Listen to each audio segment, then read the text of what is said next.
Zak really liked the new duty Sheriff Brody Chambers had him working. Every night, since a reporter had come to town to try to make trouble for Ashley, the middle of the three Baker sisters, the sheriff, who was now mated to the eldest sister, Nell, had sent Zak to watch over the youngest sister, Tina.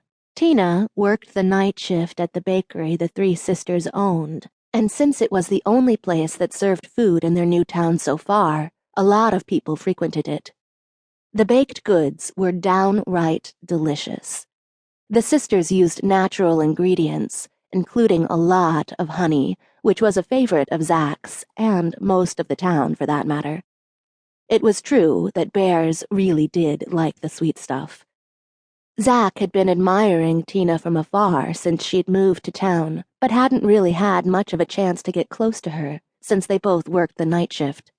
He hadn't had much reason to stop in at the bakery while on duty until now, and he was taking full advantage of the sheriff's request that he keep an eye on the one remaining unmated sister. Brody had claimed the eldest sister, and about 2 weeks later, Tom Masden, the town lawyer, had announced his relationship with the middle sister, Ashley. Turned out they were both lawyers, though Ashley had given up a high-powered career when a rat in her New York firm had made her look bad and inadvertently caused grief for her client. Unfortunately, the client had been very high profile, and tragedy had resulted from the poorly handled court case. Ashley had needed to go into hiding from the press, which she had, right here in Grizzly Cove, working at her sister's bakery. In this tiny town, there were only 2 lawmen at the moment. Brody worked days, and Zak overlapped in the afternoon, then worked the evenings alone, unless there was trouble. Both of them were always on call, but then again, since all of the men who formed the nucleus of the new community had served together in the military, just about everyone in town could act as backup if needed. It was just that Brody and Zak had been handed the role of sheriff and deputy when the alpha, Big John, had been assigning tasks according to each man's abilities and desires. They'd all retired from the military now, though none of them were old by human standards. They were all bear shifters of one kind or another. The majority, including the alpha, were grizzlies, but there was at least one polar bear, a couple of Kodiaks, a big-assed Russian bear, and a few black bears.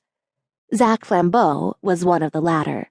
Smaller than his grizzly friends, Zak was no less deadly, and though he'd taken his share of guff from his buddies over the years, he knew they respected his skills as a marksman and as a shifter. He was smaller, but that also meant he was a lot quicker and more agile than some of his larger comrades. He'd used that to his advantage many times in the field. But now, all that was over. He was retired from that life. It was a bit of an adjustment. Big John had come up with the insane idea to build their own town from scratch. He'd been quietly buying up land over the years, and when the time came, he'd laid out his idea for the rest of his men. They'd balked a bit at first. After all, Big John wanted them to masquerade as an artists' colony for cripe's sake. They weren't artists. Although most of the guys had given it the old college try and had come up with some passable objet d'art, Zak had to admit. He couldn't draw his way out of a paper bag. He couldn't even do self-portraits of his bear half using a chainsaw and a stump of wood. He left that to Brody. Zak didn't have a talent like that. Nothing in the visual arts, anyway. If he had any talent at all, he'd have said it was for cooking, but he couldn't see a way to turn his Cajun heritage of spicy down-home dishes into an art form that could contribute to the town's artists' colony status. So he contented himself with being the deputy. Good old Barney Fife to Brody's Andy Taylor.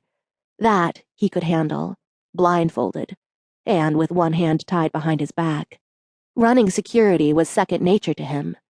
Zak had left home at 18, leaving the bayou and his bastard father behind, striking out to join the army. He'd never looked back, not even once.